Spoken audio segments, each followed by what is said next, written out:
ಅದಕ್ಕೆ ನಮ್ಮ ಮಕ್ಕಳಿಗೆ ಉನ್ನತ ಶಿಕ್ಷಣ, ಅದರಲ್ಲೂ ಪ್ರೊಫೆಷನಲ್ ಶಿಕ್ಷಣ ಅನ್ನೋಕ್ಕಿಂತ ಉನ್ನತ ಶಿಕ್ಷಣಗಳನ್ನು ME ಆಗಿರ್ಬೋದು, ಮತ್ತೇನಾಗಿರ್ಬೋದು, ಟೆಕ್ನಿಕಲ್ ಆಗಿರ್ಬೋದು, ನಮ್ಮ ಮಕ್ಕಳಿಗೆ ಅದು ಬಡ ಮಕ್ಕಳು ಭಾಳ ಚೆನ್ನಾಗಿದ್ದಾರೆ, ಇಲ್ಲ ಅಂತಲ್ಲ, ಅವ್ರಿಗೆ ಅವಕಾಶ ಇಲ್ಲ. ಎಲ್ಲರಿಗೂ ಕಲಿಯೋ ಅವಕಾಶ ಸಿಗ್ತಪ್ಪ ಅಂದ್ರೆ ಎಲ್ಲರೂ ಟೆಕ್ನಿಕಲ್ ಸೌಂಡ್ ಆದ್ರೆ, ಎಲ್ಲರೂ ವೈಜ್ಞಾನಿಕವಾಗಿ ಸೌಂಡ್ ಆದ್ರೆ, ಎಲ್ಲರೂ ವಿಜ್ಞಾನ ಸರಿಯಾಗಿ ಓದಿದ್ರೆ ನಿಶ್ಚಿತವಾಗಿ ಹಿಡಿಬೋದು ನಾವು. ನಾವು ಶಿಕ್ಷಣಕ್ಕೆ ಬರೀ ಕೇವಲ 2% ಖರ್ಚು ಮಾಡಿದ ದುಷ್ಪರಿಣಾಮಗಳಿವೆಲ್ಲ ಇವು.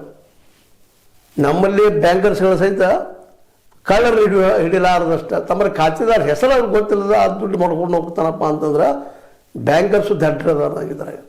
ಬ್ಯಾಂಕರ್ಸರು, ಪೊಲೀಸರು, ಅವ್ರ ಜೊತೆ ಆಡಳಿತ ಅಧಿಕಾರಿಗಳು ಇವರೆಲ್ಲ ದಡ್ಡರಿದ್ದಾರೆ. ಅಂದ್ರೆ ಅವ್ರು ಶಾಲೆ ಇದ್ದಾರೆ, ಇವ್ರು ಅಭ್ಯಾಸ ಮಾಡ್ತಾ ಇಲ್ಲ. ಸಾಕಷ್ಟು ಪೇಮೆಂಟ್ ತೊಗೊಂಡು ದುಡ್ಡು ಎಲ್ಲಿ ಹೋದು ಬರೀ ಒಂದ್ರೆ ಇದು 312 ಕೋಟಿ ರೂಪಾಯಿ ಸುಲಿಗೆ ಮಾಡ್ಯಾರ ಅವ್ರ. ಆ ದುಡ್ಡು ಅದು ಆನ್ಲೈನ್ ಮೇಲೆ, ಆ ದುಡ್ಡು ಎಲ್ಲಿ ಹೋಯ್ತು, ಯಾವ ಖಾತೆಗೆ ಹೋಯ್ತು ಗೊತ್ತಾಗೋದಿಲ್ಲ.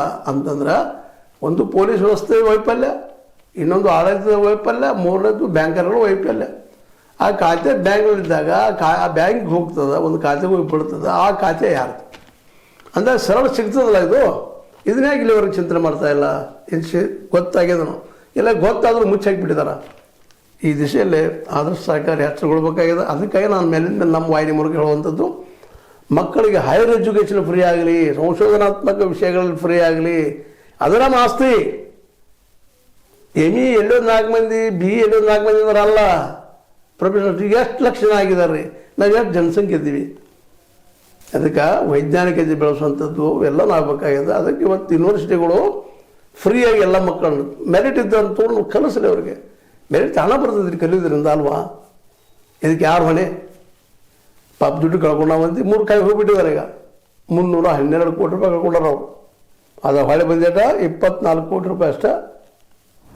287.62 ಕೋಟಿ ರೂಪಾಯಿ ಗಾಯಬ್. ಯಾರು ಹೊಡೋದು? ಇದಕ್ಕೆ ಯಾರು ಹೊಣೆ?